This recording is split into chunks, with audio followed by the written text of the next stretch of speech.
Bienvenidos. Welcome to another episode of my Stairwell Teatro. This episode is about Pullman Porters and will be presented in two parts because there's so much I want to share about these black men who worked the railways for a century, starting shortly after the Civil War.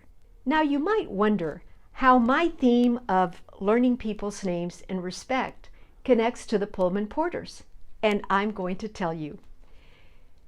After seeing my play, a friend of mine told me that it brought to mind something she had once read about Pullman Porters being called George by many passengers, regardless of what their actual names were. So I set out to research this topic. She thought of it when she saw my play in which I shared the story of my uncle, Otilio, being called Tom by people at his workplace. When I saw my uncle's work shirt with a name patch that said Tom, I asked my father about it, and he told me that Los Americanos where Tio worked couldn't say Otilio, so they called him Tom. Later, I came to the realization that there are people who consider others subordinate to them and therefore do not think that it is important enough for them to learn how to say those people's names. And it doesn't matter whether you are a truck driver named Otilio or a United States Senator Vice President named Kamala. Let me digress and say that this practice isn't unique to our country. Back in Great Britain, up until the 1920s, when people, the landed gentry, hired servants to work in their manors, they often changed their names so that they wouldn't have to remember any names that were too difficult or inconvenient. So John and Robert, or Sarah and Emma, may very well be what they called their servants, but those weren't the names that their parents had given them. But back to the Pullman Porters. Shortly after the Civil War, the Chicago industrialist and engineer George Pullman revolutionized train travel by creating what he described as luxury hotels on wheels. And he modeled the service on these trains on slavery-era servitude. The company set out to hire recently freed slaves. Their labor was abundant throughout the South, and they selected darker-skinned black men to do the hardest jobs, that of porter, and lighter-skinned men were hired on to serve as waiters and bartenders in the dining cars. The Pullman Company recreated the caste and colorism system that existed in the plantation.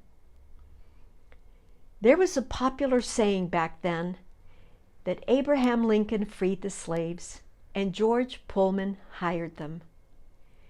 An interesting fact was that the chief lawyer for the Pullman Company, its general counsel, was none other than Robert Todd Lincoln, Abraham Lincoln's son, who went on to become president of the Pullman Company after George Pullman's death. Addressing Pullman Porters as George harkened back to the days of plantation life when slaves were often referred to by the first name of the plantation owner. Thus, these were considered George Pullman's boys. Subservience and a smile were absolutely demanded of the porters, and they endured harassment and humiliation in order to earn their tips and to hold on to their jobs.